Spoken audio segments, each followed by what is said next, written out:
Compound interest is what we're talking about. It's a mathematical explosion. Einstein said that compound interest is the eighth wonder of the world. Now, compound interest is simply this. You take your money down to the bank. Let's take this $1,000, and we take it down to the bank, and we put the money in the bank. Now, you leave it there, and it earns interest, and you leave the interest there. The next year, you earn interest on the $1,000 and on the interest. The next year, you earn interest on the $1,000, on the interest, and on the interest, and you leave it there again. The next year, you earn interest on the $1,000, on the interest, on the interest, and on the interest, and then you leave it there again. That's what compound interest is. The trick with investing is you got to start, and you got to start right now. You got to get started. So we're going to get the $1,000 out of the way.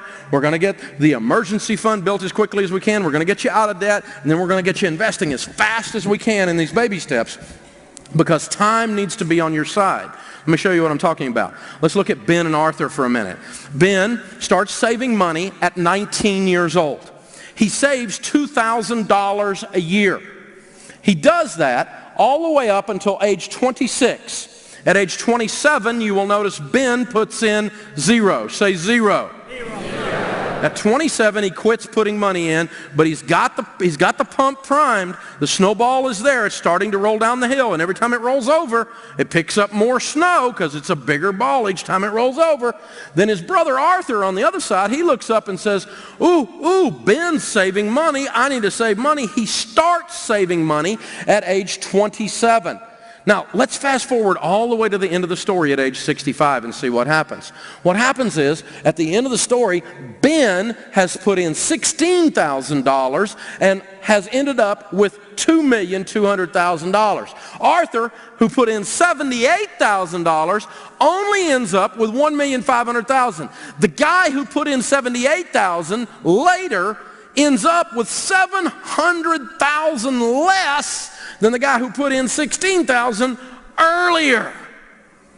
Some of you are looking at that and going, that's a real nice chart if I was 19. Well, let me tell you this. If you're in here and you're under 25 years old and you grasp what I just showed you intellectually to the point that it drops from your brain into your heart and changes your behaviors, I just made you a multimillionaire. You shouldn't be allowed to graduate from college or high school without being able to explain that chart. It would change America if people understood that chart.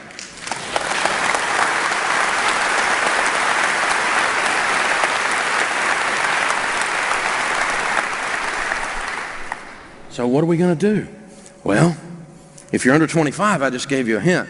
Some of you in here like me, you're like over 45. If you're over 45, raise your hand. You probably have a message for those in here that are under 25. You're probably wanting to say something to them like, do it. 1, 2, 3. Do it! Wow. Young people, did you hear the voice of regret? One lady said, am I too old to save money? Not if you're still sucking wind. It's not over until you quit. Colonel Sanders never fried any chicken until he was 67 years old. Started Kentucky Fried Chicken as a 67-year-old. Why? Because he couldn't live on a Social Security check.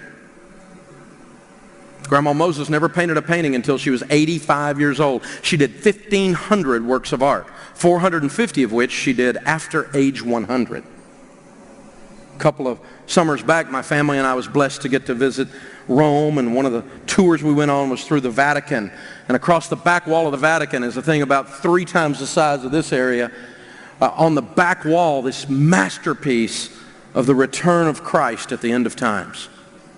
And our tour guide told us that that was painted there by a 78-year-old Michelangelo.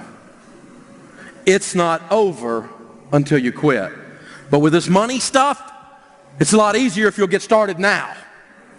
The sooner you start, the less it takes and the easier it is, because you establish that discipline, you establish that pattern in your life.